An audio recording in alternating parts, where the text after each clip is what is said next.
G'day everyone, and welcome to another sketching video where I share my process, my insights of how I go about creating a portrait. As you can see here, I'm just slightly laying in the lines and I use my calipers just to check my measurements and proportions. And checking my reference, I'm just blocking in the eyes and the angle of the nose and the chin. Sometimes I think I must be a sucker for punishment because I seem to pick these portraits that have really weird expressions or doing something odd with their lips. Like in this particular drawing, she's blowing bubblegum, and trying to get the lips correct were a bit of a challenge, but I think I got it in the end. As you can see here, I'm just laying in the shadow lines and some of the eyebrows and working out the positions of the features. I think my chin was a little bit out at the beginning, but I think I adjusted that later on. Now you'll see here me using the kneadable eraser and just ghosting those lines. I'm going back in with a 2B pencil and just darkening up the landmarks of the features. Just a reminder guys, if you enjoyed this kind of content and you want to see more, then please consider hitting the subscribe button on my channel for more videos in the future. I also have other videos that you might be interested in, so I'll leave a link at the end of this video so you can check them out. And if you enjoy me doodling and drawing, please hit the like button for this video. I really appreciate it and help this channel grow. At this point I'm quite happy how the outline of the features are and the face. So I've started to go in just lightly with the side of my pencil and started shading in the shadow areas. And now I'm just smudging the shadow area with my finger just to smooth out those lines, make them not so scratchy. Now I'm going in with the eyebrows and the eye, darkening the nostrils. Just going in with my 2B pencil, just making the areas dark where they need to be, making sure that I'm checking my reference.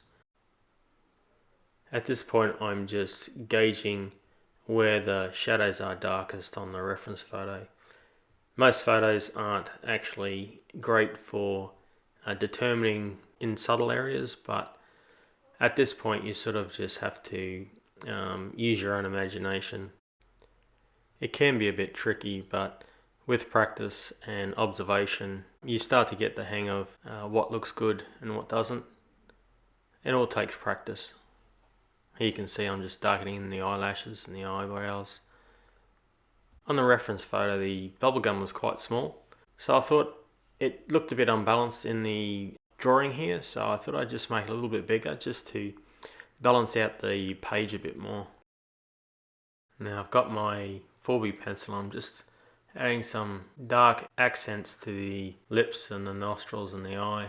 I wasn't too happy with the weight of the bubblegum line, so I just got my kneadable eraser and just lightened that up. As you can see, I'm going back with my HB pencil and just going in with the shadows and smoothing it over with my finger.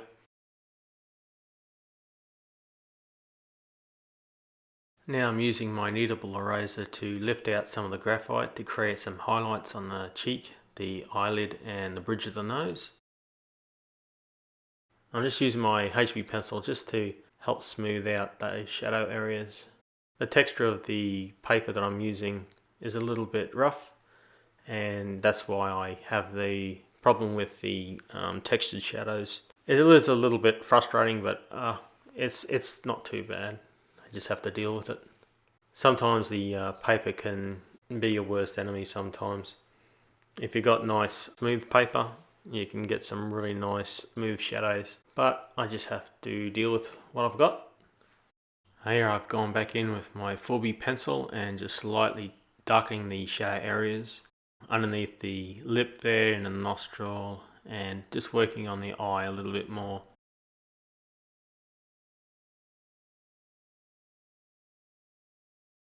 Now I'm working on the hair, just looking at my reference, not paying too much attention to the detail, but getting a general idea where the flow of the hair is going, in what direction, and just making some light lines initially, and then working out where the shadows are and just darkening those and adding wisps of stray hairs here and there, particularly the top of the hair. There's usually wisps of stray hair flowing here and there. just to add that extra realism in.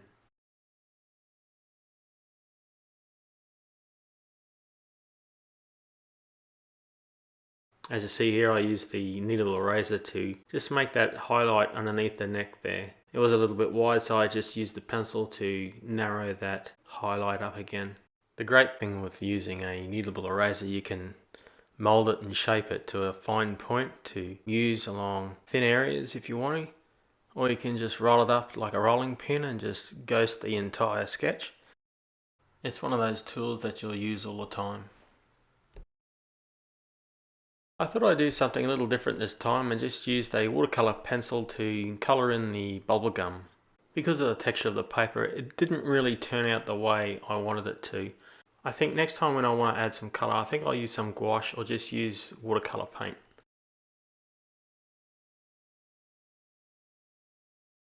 Well guys, this is another sketch done, and if you liked this video and watched it to the end, I do appreciate it. Please hit the like button, and I'll catch you guys in the next video.